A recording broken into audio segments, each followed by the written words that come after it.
Voting is a civic duty. Let's register on the electoral list.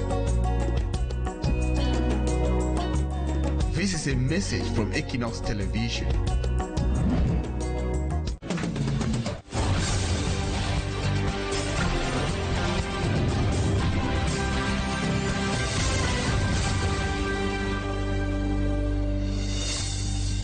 Hi sir, to all of you faithful viewers of Equinoxe Television.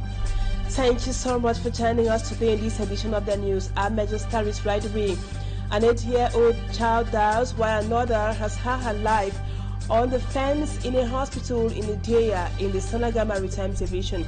The two children lost consciousness after eating nuts offered them by their grandmother. We will take you to Idea for details of what really happened in this news edition. Plus, as Cameroonians continue to die in the conflict-stricken northwest and southwest regions, some university lecturers from the University of Bamenda have proposed what, according to them, can be a possible solution to the 7-year-old conflicts in the northwest and the southwest regions. They say if oneness hasn't been a solution, maybe what the term as two-ness in quotes can take us out of the impasse. Those are our lead stories. Details when we come back.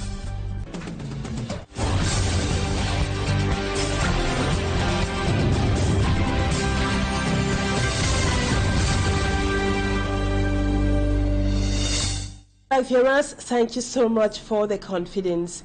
We told you in the headlines, in the Saga Maritime Division, an 8-year-old child dies while her 6-year-old cousin is currently battling for her life. Like we said, she has her life on the fence in a hospital in Douala after they both experienced a malaise few hours after consuming nuts offered them by their grandmother. Immaculate Fogwe takes us to the Biseke Banda in Idea where the incident happened. Inhabitants of Biseke Banda in the Idea subdivision, Senegal Maritime Division, Electoral region of Cameroon, in total shock as they helplessly watched the body of an 8-year-old girl being taken to the mortuary. The 8-year-old and her 6-year-old cousin experienced a malaise shortly after consuming nuts offered them by their grandmother who came back from the village. The 8-year-old, on night of August 26th, complained of stomach ache while vomiting. Unfortunately, she gave up the ghost while at the hospital. The next day, her younger cousin, who is 6 years old, manifested the same symptoms.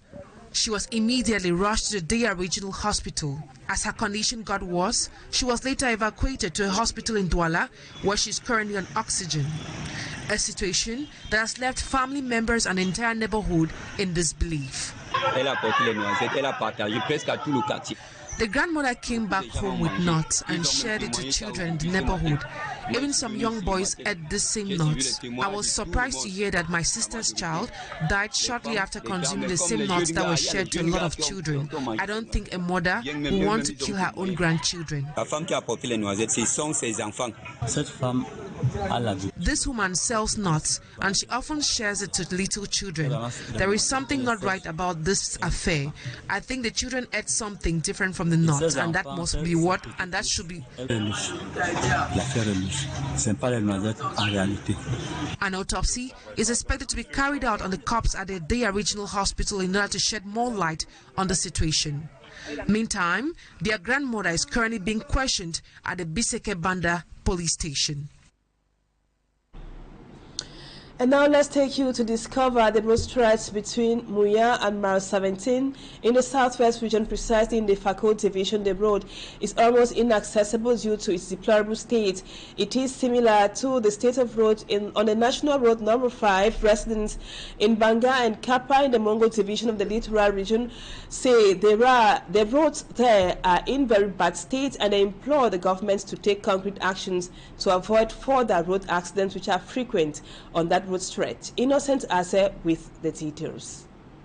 This section of the Monya Mile 17 road in the southwest region has today become an artificial lake formed from a mere pothole, neglected by authorities. Drivers of low vehicles deviate from it. Only the brave ones and drivers of trucks ply in the water body found in the middle of the road. truck that they can planes, can't fall for here. Accidents are common here. We don't even beg for film, they deny, say no. When we come for here, motor did not for ground. Our vehicles suffer enormous damage and it costs us a lot to repair.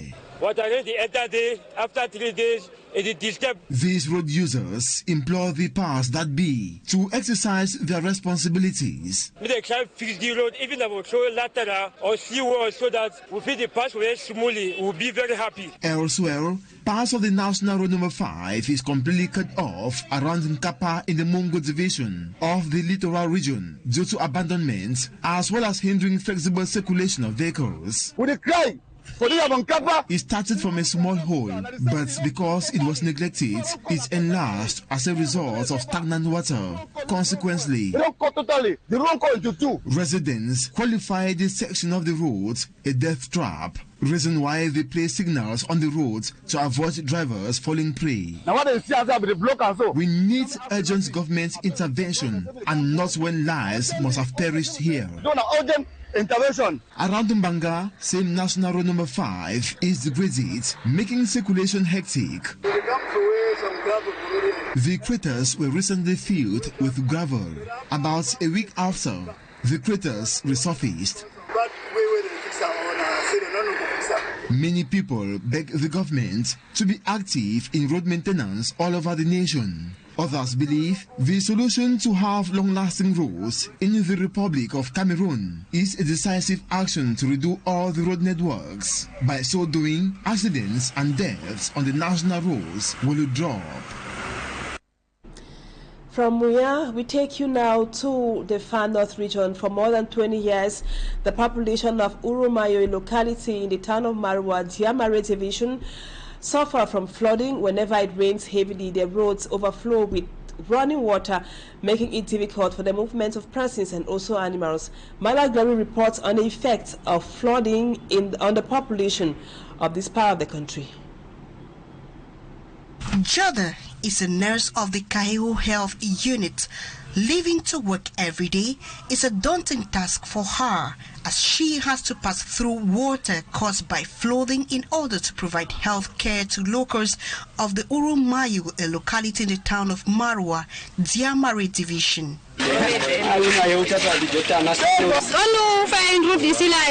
Just like her, locals of this locality have been suffering for over 20 years, especially during the rainy season, where the sea overflows, thus causing flooding which hinders the movement of people, making it more difficult for the vulnerable who have to be assisted by stronger persons. C'est depuis 12 heures que nous avons quitté Dargala et vous voyez l'heure dont nous sommes arrivés. Ça prend beaucoup de temps et pourtant ce n'est pas une très longue distance. C'est une souffrance catastrophique. La route est vraiment mauvaise. On ne parvient plus à comprendre si nous sommes les Camerounais, mais c'est vraiment catastrophique la route d'Argala et Maroua. The population of Yodeo, Kaeo, Uruzangi, Julgov and Dagala have completely been cut off from the rest of the world due to the flooded road and no bridge, which makes it difficult for farmers, businessmen and worse still patients who need urgent attention, while animals too need to struggle in order to walk through the water. Ce que je pourrais demander, ce n'est autre que goudronner le chemin. On aimerait être à l'aise. C'est vraiment une vie pas paisible. Du tout pas. A deplorable situation to these helpless locals who needs to pay an amount of 500 to 1,000 francs at the police control and also a crossing fee. Still on the environment, ecosystem researchers are raising concerns about the growing rate of mangrove destruction in the Vuri estuary. It is highlighted as a major threat to the ecosystem and aquatic resources. Some young researchers are now proposing a new method of smoking fish that will go a long way to limit the cutting down of mangroves. Babila Jonathan reports. Mangrove depletion in the Vuri estuary has taken an upward trend over the past years. Le niveau de dégradation est vraiment regrettable. Researchers put the mangrove destruction rate in the Douala Bonaberi area at 6.2% per year. That is 31% over the past 5 years. Statistics from the Douala City Council show that since 1990, 117 hectares of mangrove is destroyed and 402 hectares covered by mangrove occupied by humans annually in the Wuri estuary. Human activity is a major threat to the mangrove population in this part of Cameroon's economic capital, Douala. We are here in the Douala 2 subdivision. As you can see behind me, persons have been destroying the mangrove, cutting down the mangrove to build houses and also for firewood, and this has been going on for several years, as we can notice with this foundation that we can see here running through almost all of this area, indicating that persons had been here and they carried out some construction work in this area, and this goes with the destruction of the mangrove.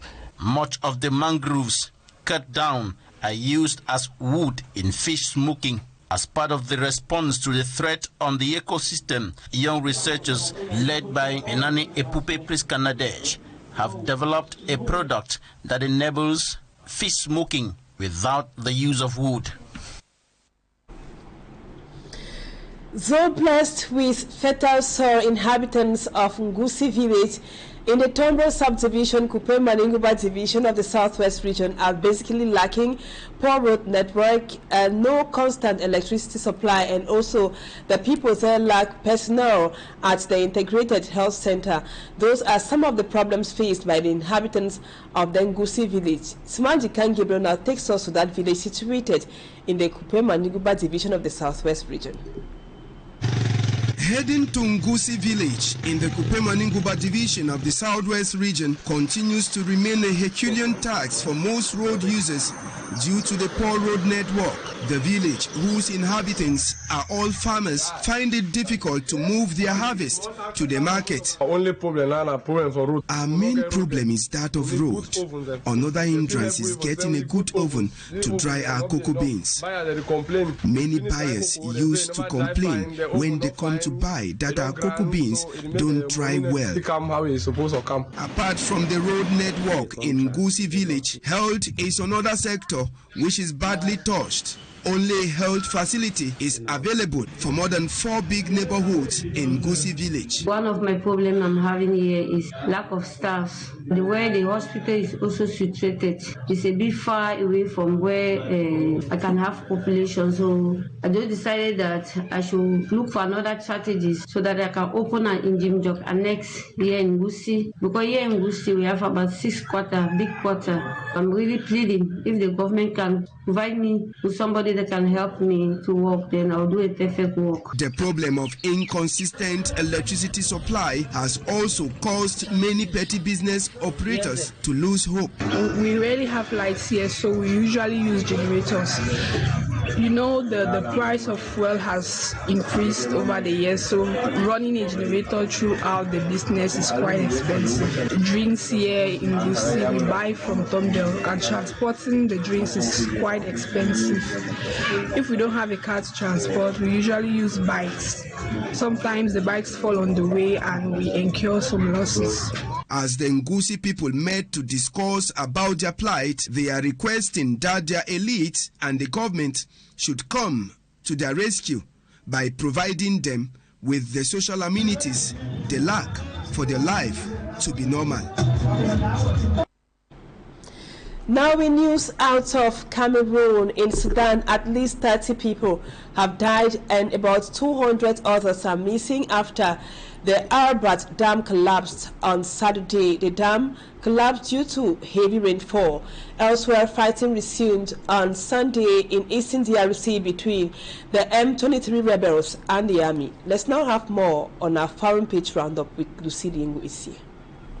Dozens of people have died in eastern Sudan after a dam collapsed on Sunday. The dam burst following weeks of heavy rains in the country. The collapse of the Arbat Dam over the weekend flooded several homes, and according to UN Office for the Coordination of Humanitarian Affairs, the actual number of fatalities might increase as about 70 villages are affected. OCHA says those affected urgently need food and shelter. Meantime, Sudan's top military leader, General Abdel Fattah, was on the incident site to encourage the victims who are now homeless. Potential for further spread within Africa and beyond is very worrying. In Congo-Brazzaville, the 74th session of the World Health Organization Regional Committee for Africa began this Monday, 26th of August 2024 in Brazzaville. The opening meeting was held before 650 delegates from 46 countries for a session that will take place until August 30th. This meeting is to curb the spread of the monkeypox disease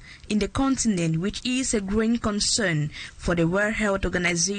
Addressing delegates, the World Health Organization Director General Tedros Adhanom expressed concerns about the spread of the mpox disease. Elsewhere, tension continues in the Eastern Democratic Republic of Congo between the M23 rebels and the army. In a press statement released on Monday, August 26, 2024, the Democratic Republic of Congo Army said the rebels launched the attack on army positions in a village called Kikubo in violation of a ceasefire. The M23 rebels have encircled Ngoma, causing significant casualties and displacing hundreds of thousands. And in Denmark, the Danish Foreign Ministry announced on Monday, August 26, its decision to close its embassies in Mali and Burkina Faso. The country plans to open new missions in Senegal, Tunisia, and increase its diplomatic workforce in its embassies in Egypt, Kenya, South Africa, Nigeria, and Ghana. Thanks, Lucy. And that report brings us to the end of the first part of the news. Now let's move on to Talking Point.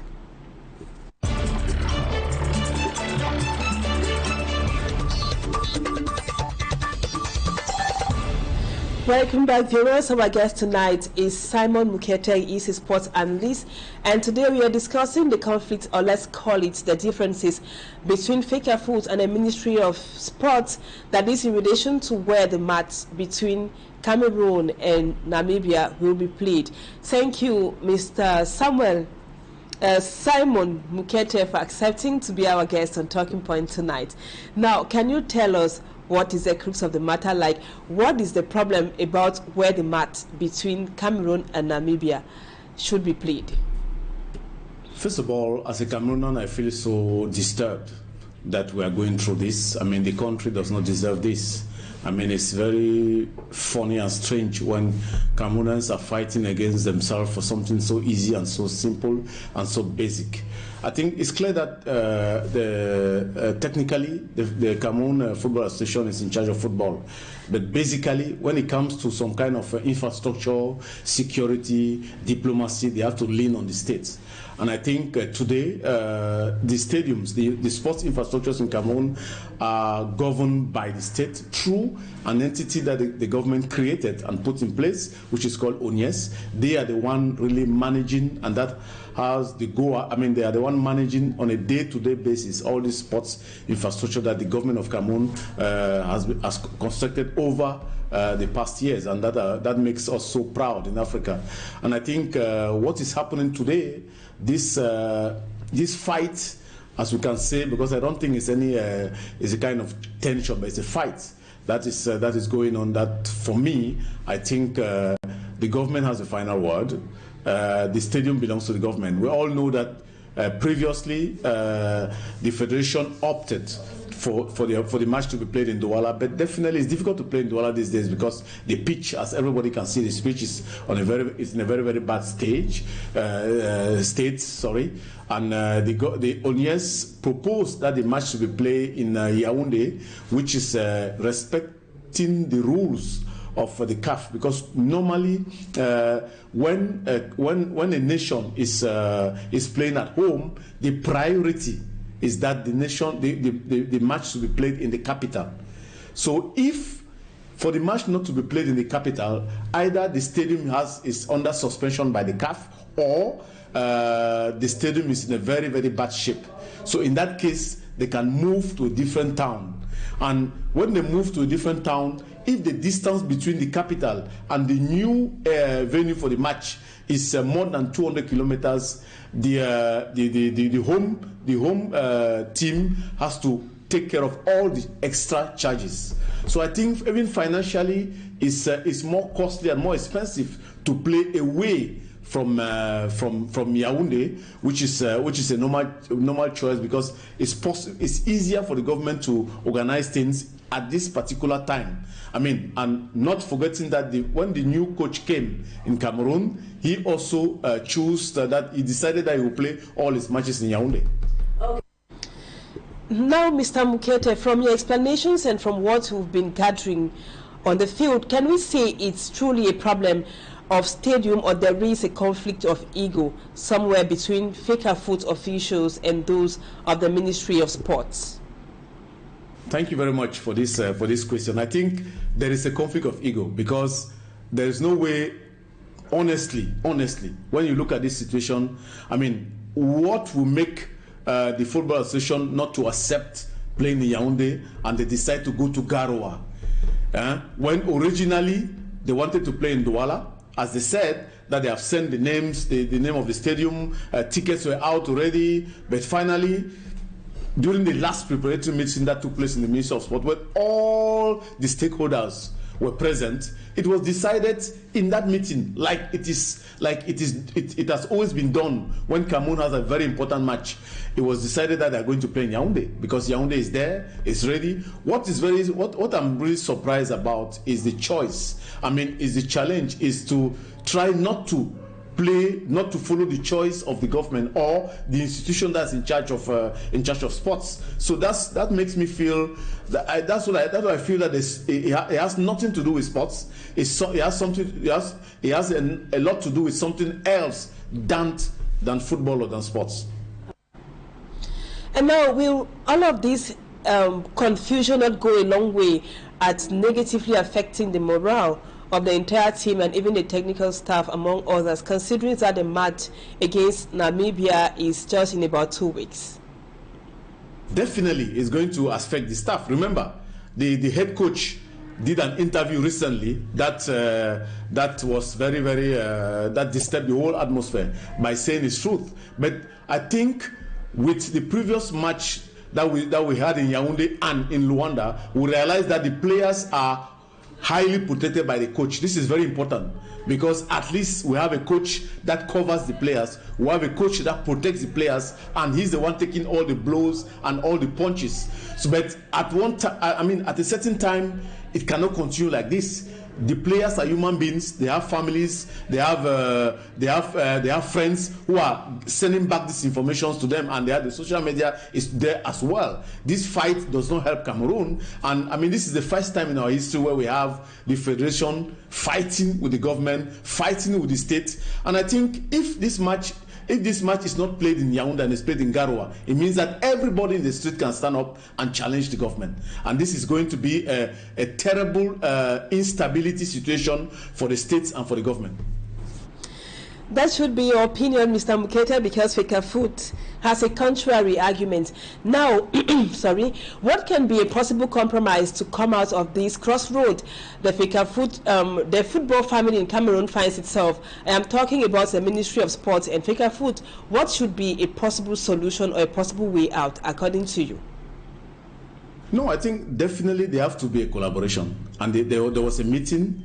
If during that meeting, it was an opportunity for both parties to try and talk to each other and to bring some serenity in the whole situation, so that we can have a peaceful match.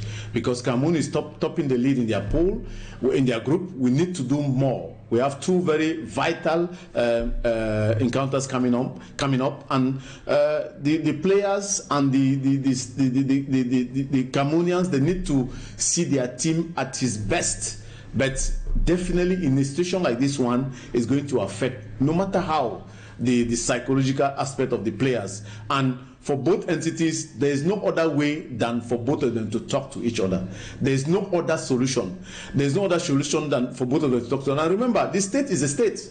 I mean, you remember, no matter how, even if you go to the Confederation or to the FIFA, these are all football association, but they are also political institutions. So they know that they cannot fight with the government because it's the government that's building the structure. Remember, the Cameroon national team is being financed 100% by the states. I mean 100% by the states. It's the states that put all the money that is being taken care of the national team. So it's normal that they have a say. It's normal that they try to decide and get the best for the team. But this challenging situation is not the best one for us. And I think the state of conflict that has been there for 3 years now is not helping our football. The truth is that we're having very, very bad and negative results in all international competition. This means that we have to try and change our management style. We have to collaborate, and both parties definitely need to collaborate, especially for such an important encounters coming up. So I hope that both of them will do more better. They will try to talk to each other more. It is important. Now, Mr. Simon, this fake food Saga, some other opinions think all these are forms of distraction. Since we are a few days to the end of the registration on electoral registers, this group of people think Cameroonians should keep their minds focused on what is essential. What do you think? Thank you very much. I think, football is very important for each country. I mean, like they say, football or sports, especially football, it is soft power. It carries a whole diplomacy statue for a state, especially for Cameroon, because remember, in 1990 during the World Cup, the head of state was there in Italy. And when Cameroon won Argentina in this opening match, the whole world turned to him and greeted, and he realized the importance of football. That's why since then, the government have been investing billions every year. Every year, the government invests billions into the national team. Remember, I can tell you that the whole fight of this issue is about the money that the government puts into the national team, because the government have decided to control this money directly. I will not give it to the federation directly. That's where all the conflict started. Before, there was no problem, but because the government is trying to control this money, because definitely there was a serious mismanagement. I think today, I don't know, those who are doing politics will tell you that maybe that's the reason, but I think it is important for people to go and register. But as well, it's important for football to move very well, because that's the only political party where all Cameroonians are there. So we all want the nation to move forward. When there's football, there's no Ambazonia, there's no Boko Haram. Everybody is in front of a TV and they are jubilating when Cameroon scores a goal. So it is a very unifying factor, and we should not. There's no way we can let football be in disorder. Because this is a factor that unites Cameroon, that brings Cameroonians together, that brings the youth and the old, that really mobilize the nation. And so it is important that we make sure that there is stability in the football. Some people definitely are using the football today to try to position themselves politically. That is a disgrace. And I hope that all this will stop. But I agree with you. There are some people who are struggling today to lean on football. Some people in the government as well, they are trying to use the football aspect to destabilize the stability of on the country. Leaning on, some people have accepted to play that kind of role, but I think as a Cameroonian, I don't believe in that kind of direction. Today, we are a state, we are in unity, we have to do our best to make sure that the Cameroon stays one, but definitely we can't let people try to distract Cameroonians using football or using sports. Thank you so much, Mr. Simon Mukete, for your time. Just to remind Cameroonians that registration on the electoral list will end on Saturday. That would be August 31. So go and register now if you have not done so yet. Thank you again, Mr. Simon, for accepting to be our guest on Talking Point tonight. Viewers, thank you so much for always being there. Our programs continue. Equinoxe in about 30 minutes. From Douala with Serge Alangotou, and the news in the French language comes up at 8 p.m. with Julien Besbisai. Stay with us on Equinoxe Television and see you again tomorrow, God willing. Bye-bye for now.